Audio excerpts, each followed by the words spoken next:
저는 오늘 여러분들과 함께 하나님이 하시는 일이라고 하는 말씀의 제목으로 함께 은혜의 말씀을 나누고자 합니다. 오늘 말씀의 배경, 그 시점을 보면 우리가 몇 주 전에 함께 나누었던 그런 초막절이라고 하는 그 절기의 어느 시점 정도로 볼 수 있을 것 같습니다. 실로암 못이 언급된 점을 미루어 볼 때 아마도 그 예루살렘 거리를 지나가시는 그 길이었지 않았나 추정해 보기도 하는 거죠. 이 사건의 시작은 제자들의 질문으로 시작이 되는데요. 우리가 함께 읽은 9장 2절 말씀에 제자들이 물어 이르되 라삐여, 이 사람이 맹인으로 난 것이 누구의 죄로 인함이니까? 자기니까 부모니까? 라는 질문을 합니다. 당시의 유대인들은 사람이 불치병이 걸리거나 또 불구로 태어난 경우에 그것이 그들의 죄의 징벌이라고 생각을 했고요. 그렇지 않다면 그 부모의 죄가 전가되어진 것이다 라는 생각을 했습니다. 예를 든다면 출애굽기 20장 5절 하반절에 보면 내 하나님 여호와는 질투하는 하나님인즉 나를 미워하는 자의 죄를 갚되 아비로부터 아들에게로 3, 4대까지 이르게 하거니와 라는 말씀을 적용하고 있는 거죠. 그 죄가 3, 4대까지 내려간다라는 거예요. 하나님께서는 또 10계명 중에도 우상 숭배에 관해서 엄격하게 말씀하고 계셨기 때문에 그 죄악을 3, 4대에 이르기까지 벌하시겠다라는 말씀도 하셨던 겁니다. 그러니까 이런 말씀을 바탕으로 한 그 제자들의 질문 역시도 답을 한정 짓고 있는 거예요.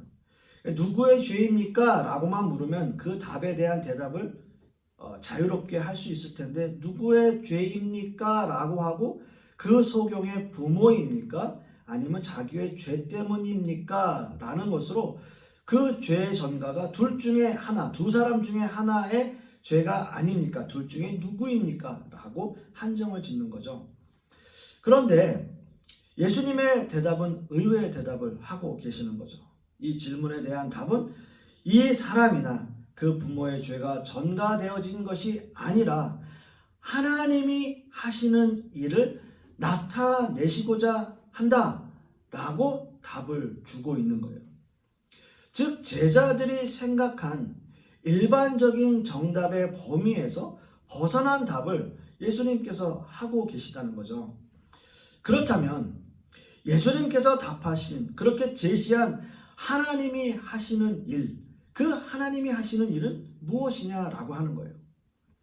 그리고 예수님은 이 사건 속에서 모두가 이해할 수 없는 일반적이지 않은 행동을 하고 계시는 거예요. 땅에 침을 뱉고 진흙을 이겨 그 소경의 눈에 바르시는 거죠. 예수님은 공생의 기간 동안에 많은 병자를 고쳐주신 분이십니다.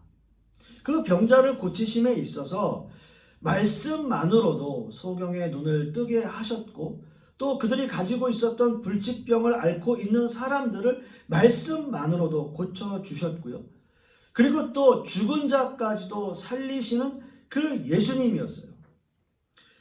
그런데 오늘 본문은 예수님이 땅에 침을 뱉으셨고 그 진흙을 이겨 그 소경의 눈에 발랐다라고 분명히 말씀하고 있습니다. 그리고 공교롭게도 이 날은 안식일이었다라고 이야기를 해요. 그렇다면 아주 불보듯 뻔한 일이 발생하게 되는 거죠.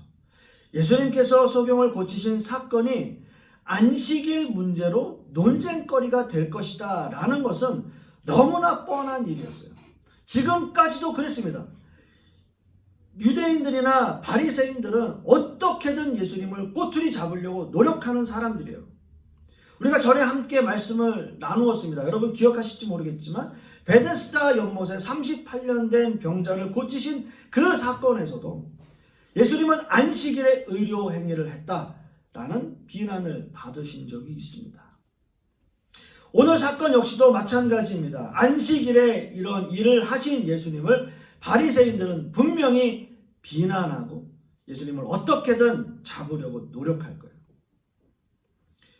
예수님을 책잡으려고 안달이 나 있는 그 바리새인들에게는 너무나 좋은 정보이고 너무나 좋은 사건이었어요. 그럼에도 불구하고 예수님은 이 소경의 눈을 뜨게 하시기 위하여 이런 행동들을 서슴지 않으셨다라는 거죠. 예수님은 과연 어떤 의도를 가지고 어떤 의도로 이런 행동을 하신 것일까요? 분명 예수님께서 이런 일로 인해서 이러한 빌미를 줄 것을 또한 비난받을 것이 너무나 뻔하고 자명한 일임에도 불구하고 이런 행동을 하신 이유는 과연 뭘까라는 거예요. 그리고 좀 전에 제가 질문을 드린 말씀처럼 예수님께서 말씀하시는 하나님이 하시는 일이 무엇이냐라는 거죠. 오늘 말씀은 온 인류를 구원하시기 위한 하나님의 그 구원 사역과 그 구원 사역을 위해서 이 땅에 오신 하나님의 독생자 아들 예수 그리스도, 빛 대신 예수 그리스도의 사역을 아주 명확하게 증명하는 사건입니다. 그래서 이 사건은 다른 복음서에서는 볼 수 없는 요한복음에만 기록되어져 있는 사건이에요. 요한 사도만이 기록한 이 사건은 우리의 구원이 전적인 하나님의 은혜임을 다시 한번 강조하고 있는 아주 중요한 사건 중에 하나라는 겁니다. 저는 오늘 이 말씀을 통해서 하나님이 하시는 일이라고 하는 이 제목 가운데 두 가지의 주제로 함께 은혜의 말씀을 나누기 원합니다. 첫째는 하나님의 영광을 나타내시는 일이다라는 거예요. 오늘 우리가 함께 읽은 본문 요한복음 9장 3절 말씀을 다시 한번 보겠습니다. 3절 말씀을 보시면 예수께서 대답하시되 이 사람이나 그 부모의 죄로 인한 것이 아니라 그에게서 하나님이 하시는 일을 나타내고자 하심이라 라고 말씀하고 있습니다.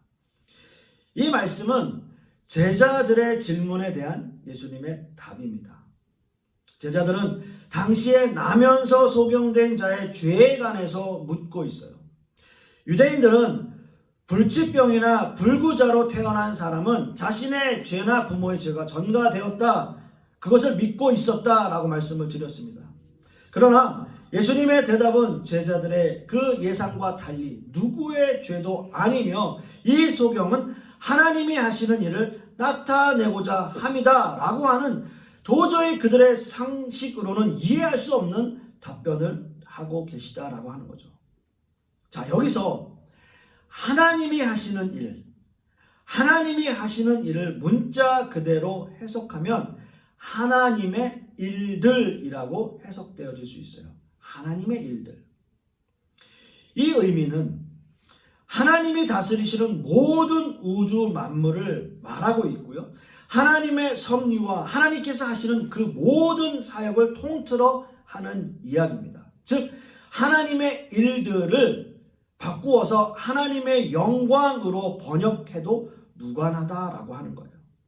하나님의 영광을 위한 모든 일이라고 말씀하고 있을 수 있는 거죠.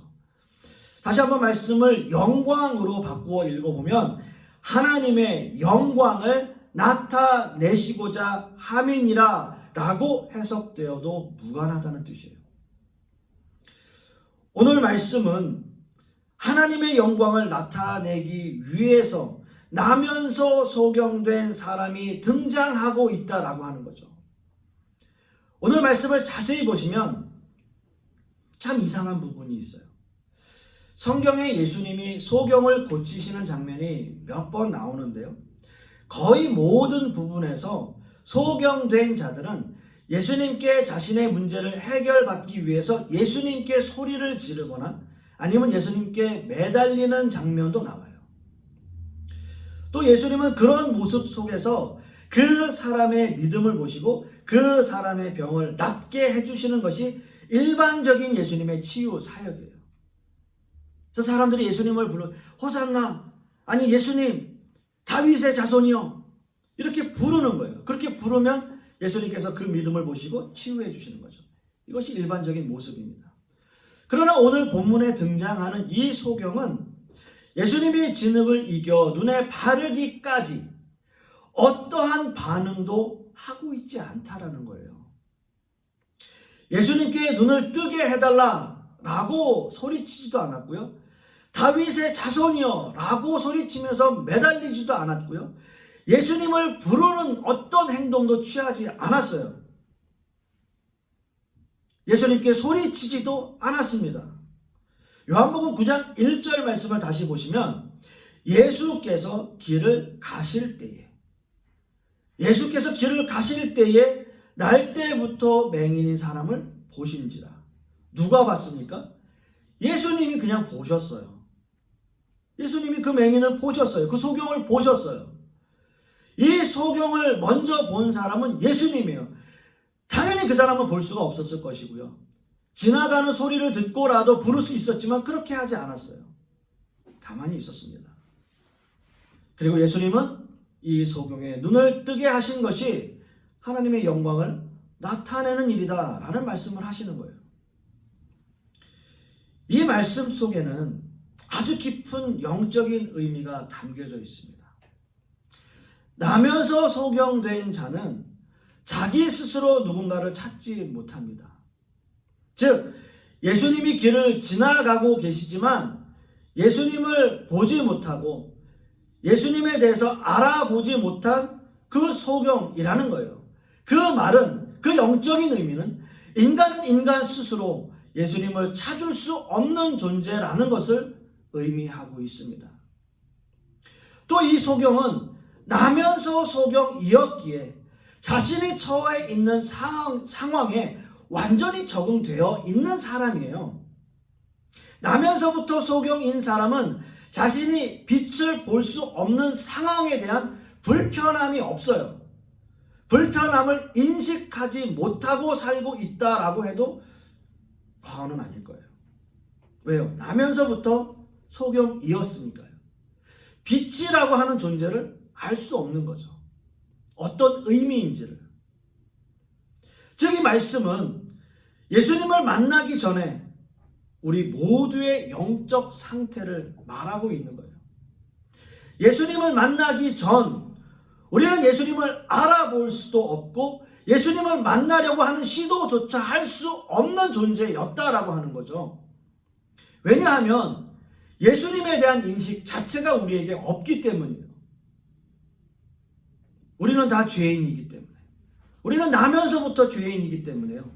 우리는 원죄를 가지고 있는 존재이기 때문에 예수님이 누구신지, 왜 그분이 우리를 위해서 십자가에 달리셨는지, 그리고 그것이 우리와 무슨 상관이 있는지 우리가 생각할 수 있는 그 어떤 조그만 이유도 없다라는 거죠. 우리에게는 그게 없어요. 그러나 예수님이 그 소경을 만나 주셨을 때, 예수님께서 만나 주신 거예요. 그 소경의 인생은 달라지는 거죠. 그 소경은 새로운 세상을 만나게 돼요. 지금까지는 아무것도 볼 수 없는 세상이 이제는 자기의 눈으로, 자신의 눈으로 보이기 시작하는 거예요. 그리고 그것이 총천연색으로 되어 있다라고 하는 것을 그제서야 인식하는 거예요. 이게 세상이구나. 이게 나에게 새로운 세상이구나 라고 하는 것을 보게 되는 거죠. 그리고 인식하게 되는 거예요. 예수님께서는 이렇게 소경을 만나주셨습니다. 예수님이 직접 만나주셨어요. 그리고 예수님은 그런 의미에서 우리도 만나주신 거예요. 우리를 찾아와 주신 거예요. 영적 소경으로 어느 누구도 예수님을 스스로 만나고 찾을 수 없는 존재이지만 예수 그리스도께서 우리를 친히 만나주시고 하나님의 자녀 삼아주신 거죠. 우리는 이걸 콜링이라고 해요. 부르심. 우리를 찾아와 주셔서 우리를 만나 주시고 우리에게 새로운 세상을 허락해 주신 겁니다. 그래서 우리는 이것을 전적인 은혜라고 이야기해요. 전적인 은혜. 이것은 우리의 노력으로 얻어질 수 있는 것이 아닙니다. 지금 이 구원받은 하나님의 백성이라면 누구나 하나님께서 직접 만나주심의 역사가 있기 때문에 우리가 이 자리에 존재할 수 있는 거예요. 우리가 이 자리에 있을 수 있는 거예요.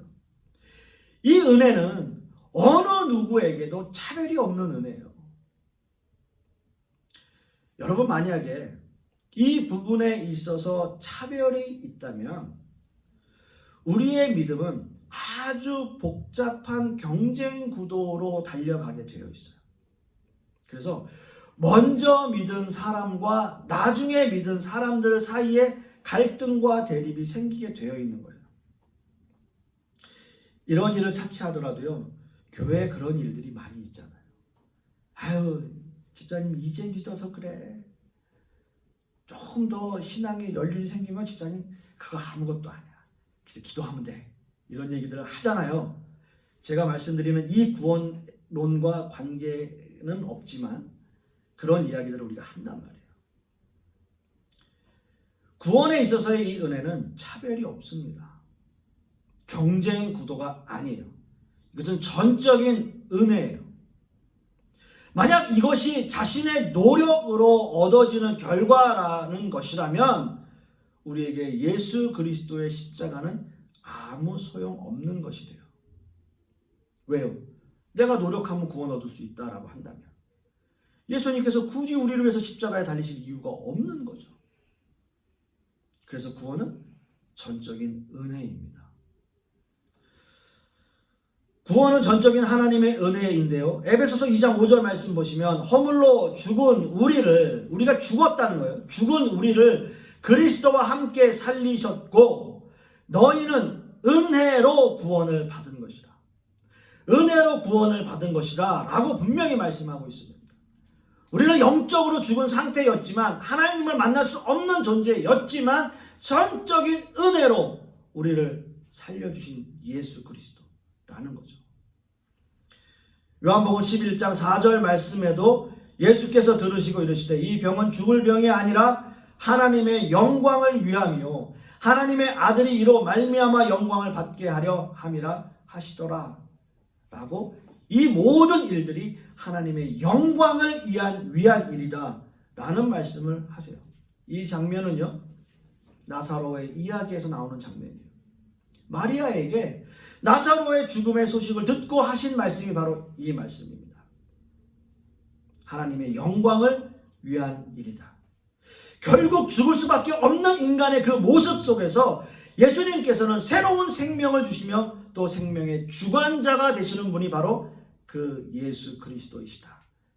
내가 모든 것을 너희에게 행한다라는 거죠. 결국 모든 예수님의 사역은 하나님의 그 영광을 드러내시기 위한 사역이고요.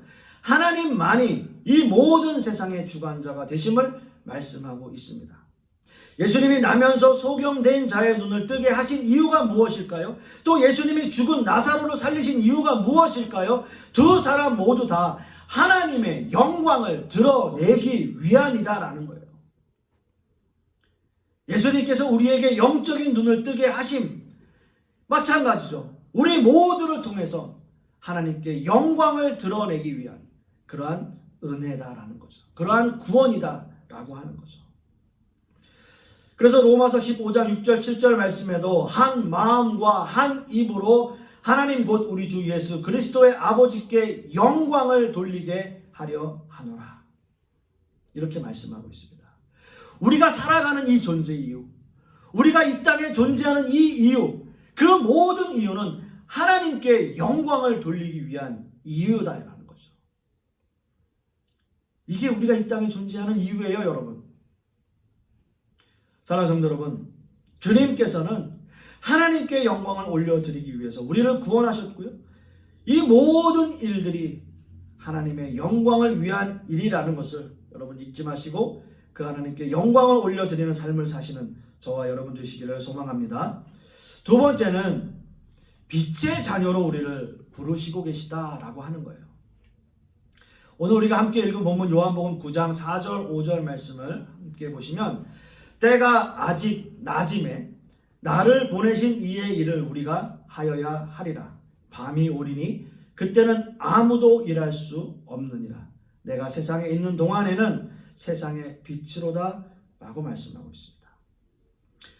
오늘 이 말씀에서 낮이라고 하는 것은 예수님의 공생의 사역 기간을 의미합니다. 그리고 물론 밤은 예수님의 순환을 예고하고 있는 것이죠. 그런데 예수님께서는 나를 보내신 이의 일을 우리가 하여야 한다라고 말씀하세요. 나를 보내신 이의 일을 우리가 한다. 예수님의 사역이 제자들과 함께 하는 것임을 말씀하고 있는 거죠. 그렇다면 예수님이 제자들과 함께 하시길 원하시는 그 사역, 그건 과연 무엇일까요? 예수님은 이 말씀을 하시면서 자신이 세상의 빛이다 라는 말씀을 다시 한번 선포하십니다. 내가 빛이다. 그리고 이어서 예수님은 그 소경의 눈을 뜨게 하시기 위해서 침을 뱉어 진흙을 이기고 그것을 눈에 바르십니다. 그리고 소경에게 실로암 못에 가서 씻으라 라는 말씀을 하시는 거예요. 물론 예수님의 이런 행동이 아주 이상한 것은 아니에요. 그 당시에 민간 요법으로 눈병을 치료하는데 침을 발라 치유하는 것은 어떤 의미에서 일반적인 일이었다라고 할 수 있어요. 이 말씀에서 우리가 실수하지 말아야 하는 것은 예수님이 이 소경에게 하신 이 치료 행위만이 부각되어서는 안 된다라고 하는 거죠. 예수님은 말씀만으로도 많은 병자를 고치셨고 죽은 자도 말씀으로 살리시는 분이십니다. 그러나 많은 신학자들이 이 부분에 많은 해석을, 여러 가지의 해석들을 내놓아요. 침을 뱉는 행위 또는 그 침과 진흙과의 관계, 이런 것들을 나름대로 해석을 하고요. 또 실로암 못에 대한 해석도 창세기의 49장에 나와 있는 그 실로라는 그 말씀, 그 지역과 연관을 해서 예수님을 상징하는 어떤 그런 의미로 해석하고 그렇게 하기도 해요. 그러나 제 생각에는, 제 의견에는 그냥 간단하게 이 소경의 믿음을 보시기 위한 것이 아닌가라고 하는 것이 일반적인 학자들의 해석이에요. 이 사람의 믿음. 열왕기하 5장 말씀 보시면 여러분들께서도 너무나 잘 아시는 나병 환자 나아만 장군의 이야기가 나옵니다. 당시에 아람 왕의 군대 장관이었던 나아만 장군을 이렇게 소개해요. 그의 주인 앞에서 크고 존귀한 자니 라는 표현을 해요. 나아만 장군이 대단한 사람이었던 거죠. 저는 큰 용사나 나병 환자더라 라고 이야기를 하는 거예요. 주인 앞에서 엄청나게 크고 존귀한 자였는데, 그리고 정말 큰 용사였는데 나병 환자다 라는 거죠. 이 마지막 말씀이 참 씁쓸해요. 그리고 이 장군의 심정이 어떤 것인지 우리는 충분히 이해할 수 있을 것 같아요. 이렇게 존귀한 자가 불치병인 나병을 앓고 있다라고 하는 것이 정말 안타까운 거죠. 그러던 중에 이스라엘의 여종에게서 엘리사 선지자에 관한 말씀을 들었어요. 결국 엘리사를 찾아간 나아만 장군에게 엘리사는 자신이 직접 대면하여 말하지도 않았어요. 자기의 사자를 보내서 요단강에 가서 7번 씻으라 라고 엘리사 선지자는 이야기를 하는 거예요. 그렇게 말만 전하는 거예요.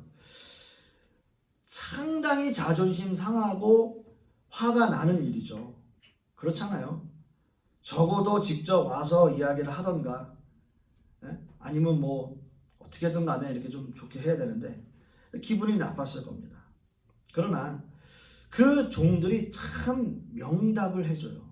뭐냐 하면 열왕기하 5장 13절 말씀은 이렇게 이야기합니다. 그의 종들이 나와서 말하되 이르되 내 아버지여, 선지자가 당신에게 큰 일을 행하라 말하였더라면, 엄청난 큰 일을 하라고 말했더라면 그거 행하지 않았겠습니까? 근데 하물며 가서 씻으라고 하는 이 말씀, 이것 때문에 안 하시겠습니까? 이렇게 이야기를 하는 거예요. 참 지혜롭죠, 그죠? 기분 나쁘지만 그래 한번 해보자. 그냥 한번 해보자. 믿어보자. 나아만 장군이 이 말 듣고 물에 들어가죠. 그리고 나병이 깨끗하게 나아요. 이게 하나님이 하시는 일이에요. 하나님이 하시는 일, 하나님의 영광을 나타내기 위한 일이에요. 하나님의 일은 이러한 사소한 일로 역사하시고 우리가 생각지 못하는 곳에서 일어나요. 이게 하나님이 하시는 일이에요. 인간적으로는 생각할 수 없는, 도저히 안 될 것 같은 일인데 믿음으로 하면 되는 거예요. 그게 하나님이 하시는 일이에요. 오늘 말씀에서도 마찬가지입니다. 나면서 소경된 자에게 예수님이 요구하시는 거 순종이죠. 인간적으로 이해할 수 없는 일입니다. 인간적으로는 말도 안 되는 일이에요. 실로암 못에 가서 씻으라 말씀하셨어요. 여기서 씻고라고 하는 그 헬라어 원어에는 에미프사토라는 말을 사용해요. 목욕한다라는 뜻이에요. 눈에다가 진흙 발라놓고, 침 뱉어서 진흙 발라놓고 가서 목욕해. 이해가 안 되는 거예요. 이해할 수 없는 거예요. 그런데 순종하는 거죠. 순종하는 거예요. 그리고 결국 얻은 것은 세상을 밝게 보는 거죠. 전혀 다른 총천연색을, 그 세상을 볼 수 있게 되는 거죠. 완전히 다른 세상에. 이 소경의 순종이 결국 완전히 다른 삶을 살게 허락한 거예요. 하나님께서 하시는 일은 바로 이런 겁니다. 나면서부터 소경된 자는 완전한 불구로 태어난 사람이에요. 태어나서 빛을 접해보지도 못한 사람입니다. 따라서 예수님의 이 말씀을 쉽게 순종하기 어려운 상황이었을 겁니다. 그러나 그의 순종은 결국 밝은 세상을 보게 되는 놀라운 하나님의 은혜를 경험하고 맛보게 되게 된 거죠. 그의 인생에는 어두움만 존재하고 있었어요. 아니, 빛이라고 하는 그 존재를 아예 인식하지 못하고 알 수 없는 사람이었어요. 그러나 그가 순종함으로써 전혀 다른 세상을 보게 되는 거예요. 빛을 보게 되는 거죠. 빛을. 나면서 소경된 자는 세상의 빛을 보게 됩니다. 근데 그 빛은 다름 아닌 예수 그리스도예요. 예수님이 말씀하셨잖아요. 세상에 내가 빛으로 오셨다. 이미 선포하신 말씀인데 다시 말씀하셨어요. 내가 빛이다. 그 소경이 빛을 봤어요. 그리고 그 실체이신 예수 그리스도 그 빛을 보는 거예요. 예수님이 이 땅에 오신 목적은 너무나 분명하죠. 세상에 빛을 못 보는 소경된 우리를 빛을 보여주시기 위해서 이 땅에 오신 겁니다. 그리고 이 일은 먼저 빛을 보게 된 그 예수님의 제자들과 함께 하겠다 라고 선언하시는 거예요. 너희가 나와 함께 이 일을 해야 된다. 그리고 그 일은 지금 우리들에게도 똑같이 전가되어지는 거죠. 먼저 빛을 보신 우리가 세상의 빛을 못 보는 소경들에게 이 빛을 보여주는 일들이죠. 사랑하는 성도 여러분, 오직 예수 그리스도만이 우리를 어둠의 권세에서 구원해 주시는 유일한 분이십니다. 그리고 그 진리의 빛 속으로, 그 속에서 우리는 새로운 삶을 살 수 있는 새로운 세상을 허락받은 하나님의 자녀들입니다. 그래서 우리는, 예수님께서는 우리를 빛의 자녀라고 부르시는 거예요. 어둠에 갇혀있는 세상에서 하나님의 빛을 선포하는 하나님의 자녀라는 이야기죠. 에베소서 5장 8절 9절 말씀에 보면 너희가 전에는 어둠이더니 이제는 주 안에서 빛이라. 빛의 자녀들처럼 행하라. 빛의 열매는 모든 착함과 의로움과 진실함에 있느니라 라고 말씀하고 있습니다. 말씀을 맺습니다. 사랑하는 성도 여러분, 우리는 모두 빛의 자녀이고요, 또 빛의 자녀로서 하나님께서 우리에게 원하시는 일이 있어요. 하나님께서 하신 일은 우리에게 빛을 주시고 새로운 생명을 허락하신 것이라면 그 빛의 자녀로서 우리가 해야 할 일, 어둠에 있는 세상 사람들에게 이 빛을 선포하게 되는 거죠. 빛 대신 예수 그리스도를 우리가 증거하는 일을 하는 거죠. 간절히 소망하기는 우리 교회가, 우리 성도님들이 이런 하나님의 하시는 일에 쓰임받는 저와 여러분들이 되실 수 있기를 간절히 소망하겠습니다. 기도하겠습니다.